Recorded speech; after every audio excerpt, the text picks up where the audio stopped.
Oh, what up? Base Boxing Basement Triple B right here. Remember, like, it's free. Subscribe. It's also free. And donate if you want to show love.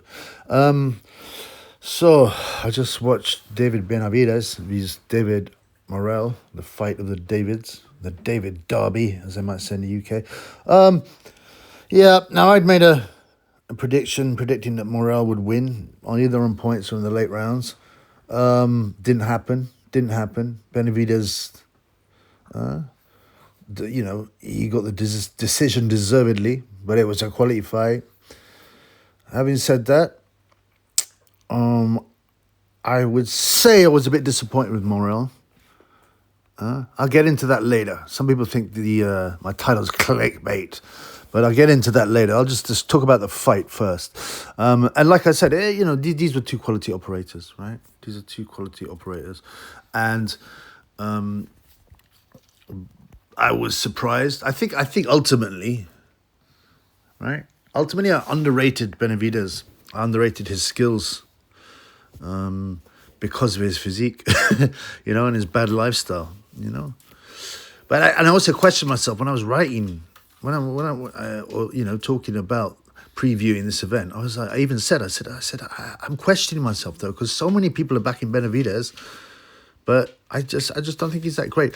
It might just be, I hadn't watched that much Benavidez fights, and that's the reality, to be honest with you. And I always say that if you really, really, really want to make a good prediction, make sure you watch both fighters properly, like I did when I predicted that Jay Opataya would beat Manis Bradis, okay? Because, everyone wrote him off. Too early. Bradis too good, I like going back to that. But yeah, I think I underrated Benavidez. I didn't watch enough of him. You got to watch some good footage, not just highlights, because that'll be their knockouts, and when they look good, you got to watch. And to be honest, do we have time to watch whole fights? I only watch live fights. I might put some old fight that reminds me when I was young. When I was a Ute. Like Ben Eubank or Prince Nazim or a Riddick Big Daddy Bo or, this kind of thing. Just put it on the background while I'm working, just to give me some nostalgic vibes, But, or Ben McClellan, that's a favourite of mine. Yeah, he dealt with that McClellan in a good way. Steroids or not. Tony Tucker or not. Nigel Benn dealt with that evil dog murdering, torturer, animal killer. McClellan, and he won't be killing no animals now. He won't even be wiping his own ass. Anyway, I'm sorry, man. Some people say you shouldn't laugh at people who end up like that. Well, he's a better man now, actually, apparently. Even though he's obviously doesn't really know what's going on. He's not hurting anyone. And apparently when he talks to journalists and that, he's quite chirpy and upbeat. So Ben did everyone a favour, especially the animal community. Maybe not his sister. What's his face? McClellan's sister, but whatever, man. I don't care, man. Things happen. Things happen to good people. So at least this happened to a bad person. Anyway, we're talking about Benavidez Morrell. So, it was a classic matchup. This is for the number 3 spot, essentially, right? The number 3 spot in the light heavyweights. You got Beterbiev number 1 by a cigarette paper over Bivol, because some thought Bivol won. But we got the rematch. This is actually one rematch I sort of agree with, because it was very close. So this is basically for the number 3 position. The round 1, decent round. Round 2, there was a lot of speed. They both had power, both had skills. We look at 2 great quality fighters. It's difficult to know who won the early rounds. But here you've got like 2 real quality fighters. Sometimes, to some extent, when you get real quality fighters, you get 2 quality fighters together, they'll cancel each other out because they're both really good. If you put the David Morrell or a Benavidez in against a journeyman who had very little defense, a decent chin, but very, very little defense, and not very good boxing, you would see the violence, the quality, the speed, the power, the accuracy. Like with those Ingle fighters, when they fight guys that are level below them, they just look like the best in the world, unbeatable. But when they move up, against good fighters, then all that stuff doesn't work, and they kind of negate each other. You know, we saw that against Barrera Ahmed. We saw what a real true fighter could do to Flashy. You know? And, you know, people would go, oh, Hamed, oh, he didn't train, blah, blah. Yeah, he did. He just got schooled by a man he was expected to knock out. Anyway, so, you know, Morrell and Benavidez, you could say, kind of were very good and cancelled each other out. But if you know your boxing, you know, you saw you were seeing quality. But you know, Benavidez, strangely looked, you know, he looked very strong. Even though he's got that weird body, that unathletic body, a slightly podgy tummy, slightly skinny arms. You know, he's, you know, and I thought, well, you know, he doesn't live the life. He loves his yayo. He likes to get his drink on. He was a fat pig. But you know, I guess he's young enough to be able to handle it. You know, these guys are in the actual prime. Benavidez, 28 years old. Morrell, 27. Okay? So you got two guys in their prime here. So, you know, we got two guys with exceptional quality, exceptional world-class skills in a very tough division, at least right at the top, very tough division, but it was great to see. So after about the first 4 rounds, I just had it roughly even. You know, Benavidez started to take over. His work rate was so much. You know, he just threw a lot of shots. And he was very strong, which surprised me. He probably got that retard strength, that Hmong strength, you know, because he does look a bit low IQ, doesn't he, Benavidez? Especially when he's fat. He looks like the local harmless guy, you know, who rides buses everywhere and walks around everywhere with a stupid look on his face, going, hi, says hello to random people, but he's completely harmless, but he's a moron. You know, that's what Benavidez looks like when I see him when he's chubby, you know. You know, when he's a bit fat. Hi, yeah, do you like the bus? Usually I ride on the shorter bus, innit? But, yeah, so... Well, obviously, he wouldn't be having an English accent, but you know what I'm doing. I'm only fooling around. This is a parody channel, y'all. Yeah, and it was like... The problem was Morrell. This is where I got a bit disappointed with Morrell. This is where I get a bit freaked out. I've seen him have much better foot movement, right? But in this fight, he just stood there right in front of Benavidez, right in the firing line. Like I said, he didn't do that thing where he does it. I've seen in his other fights where he takes a half step back when someone throws a punch. He would just sit there with his hands up, no head movement, no footwork, no leaning back. He did it a couple of times earlier. He leaned his body back, you know. But no, he didn't do much of that. He just stood there with his hands up, like Sergei Lipinets. You know, I was a bit disappointed. This is why I started getting a bit suspicious. Okay? I'll get in that at the end. I just want to describe the fight first. But like I said, it was a bit worrying to me. I just stood there with his hands up, with a slightly stupid look in his face, against a very strong Hmong with a high work rate. And Benavidez does have a very good work rate and great body shots, very vicious left hooks to the body, and good punch variety. You know, that's when you see good fighters. They master all the punches, man. You know, they don't just rely on a big overhand right like Riddick. Actually, Riddick had other shots as well, but, you know, he was known for that. You know, to be honest, he had plenty of shots. Riddick Big Daddy Bo was a good fighter, but, you know, people always often grab one guy for shots. Oh, Tommy Morrison's left hook. You know, yeah, he did have a great left hook, Tommy, but, you know, that wasn't his only punch he could throw. Yeah, he had nice uppercuts. His right hand wasn't bad. You know what I'm saying? So my problem was that Morrell would pump out a southpaw jab, and it was a lovely jab, but he's just not throwing it enough. And his power shots, he would have moments of activity when he'd start to, you know, throw combinations, and they'd be sharp, right? But it seemed to me that I wouldn't say that. I'd say it's almost like they lacked a bit of power. Not that he doesn't have power, but it seemed like he was just concentrating on throwing the shots fast.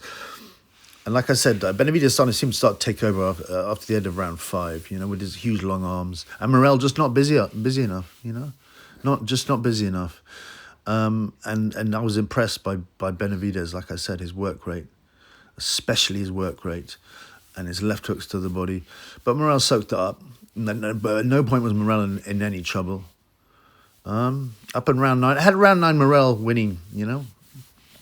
Round 9 Morrell won, sorry, not the fight, he won the round, you know. I'd say so that that was 3 rounds to Morrell at that point, 6 rounds to Benavidez at the end.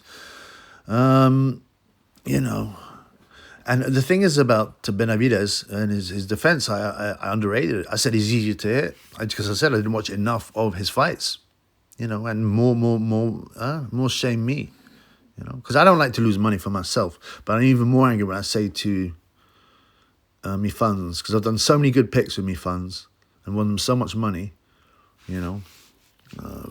Benavidez, Babic getting KO'd in a round by whoever it was it Rosinski, and then he get KO'd in a round by Fischer, and so some of those bets, that Rosinski bet was like 9-1, you know what I'm saying, and I've done a bunch of other ones, so many that, but this one is wrong. Like if you'd bet on all my predictions, you would be up a lot, and I am. I mean, like I say, I win every single year, and I keep a note of every single bet I make. Yeah? Why? Because I'm not an addicted gambler. I might be addicted to getting my drink on, getting my smoke on, and before getting my pum-pum on. But now, and a bit of Yale, but now, I ain't addicted to gambling. I'm never addicted to it. I just, basically for me, I just want to, but I always say, if I break even, I handle that. And everything else is gravy. Everything else is gravy. The money come in. I don't like losing. I don't like.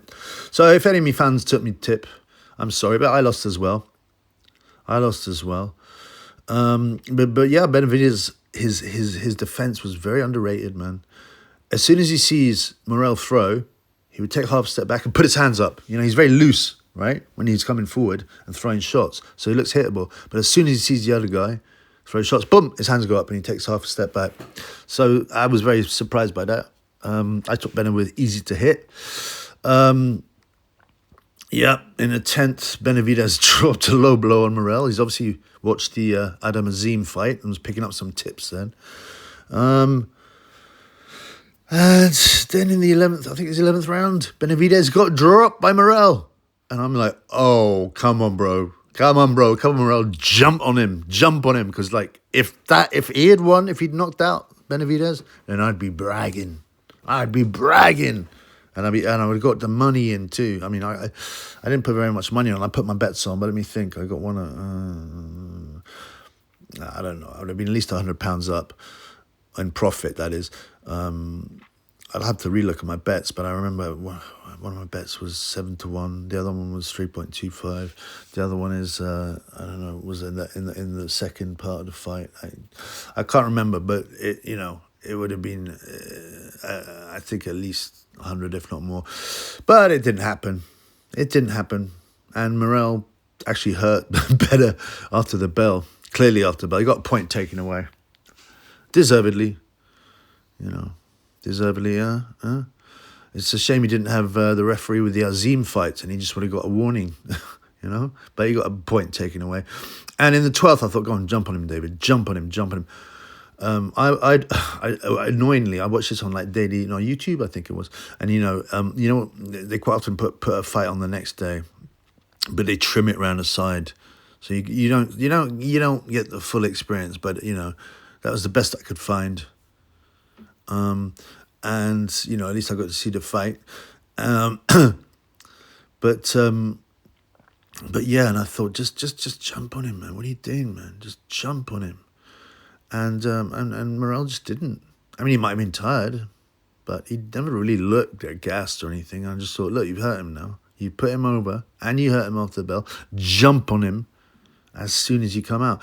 You could say maybe, not he was saved by the bell, Benavidez, but another minute, who knows, Morrell might have had him out, down and out. But afterwards, the 12th round, he didn't really, he threw a few combinations, but he had a stupid smile on his face, David Morrell. He had a stupid smile on his face when, in his corner and put him, jump on him.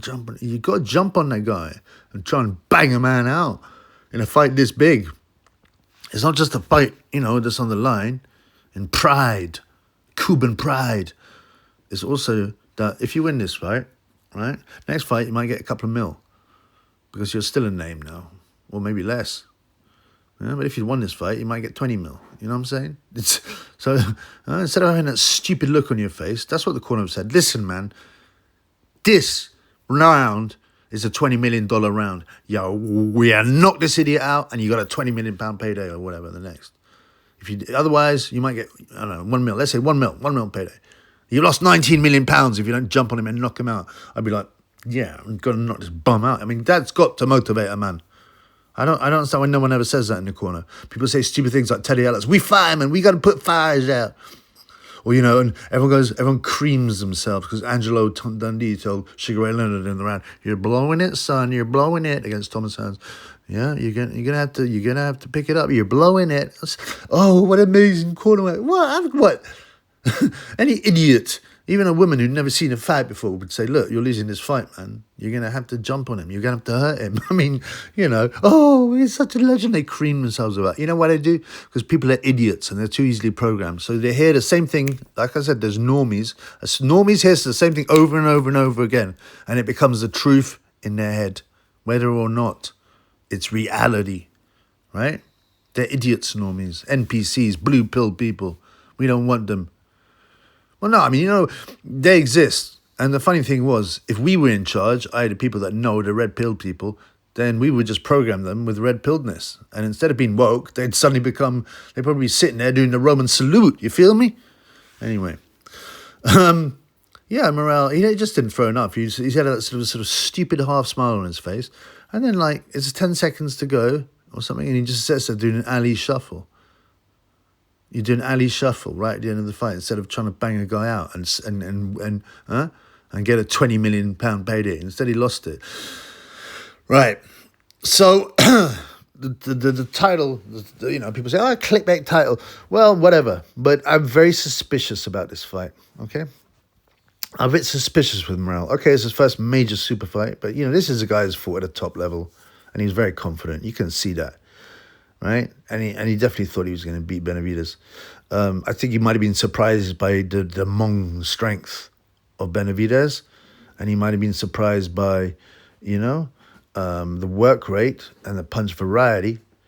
But he's a very, very talented guy, Morrell. I'm sure he knew that Benavidez was decent, and then his work rate seemed a bit low. Morrell, and he just sit there half the time. Like I said, he's got footwork, right? I've seen him have footwork and head movement. Yeah, he does get hit, he does get clipped, but he was just sitting there with his hands up on the side of his face, staring ahead, right in the firing line. There was no footwork from him. There was no head movement. So that makes me very suspicious. Like them journeymen. I'm not right. It was obviously not the performance that was that. The journeyman's performance. It was still a good performance by Morrell, and he did hurt Benavidez, although he didn't, like I said, he didn't jump on him in the 12th round, which had $20 million at stake. He just stood there with a stupid look on his face doing an alley shuffle. And if you want to survive a fight, this is what I meant about the journeyman, You keep your chin down and your hands up, right? Right? So that you protect your chin. And that was what Morrell was doing, just sitting there in front of him, but losing the rounds because throwing less and getting hit more, but just not taking any real clean shots.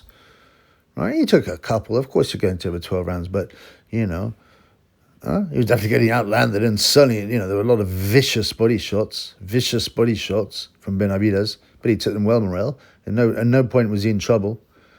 Unlike Benavidez. He got put over on his ass and got hurt, albeit after the bell. Protect yourself at all times, blood.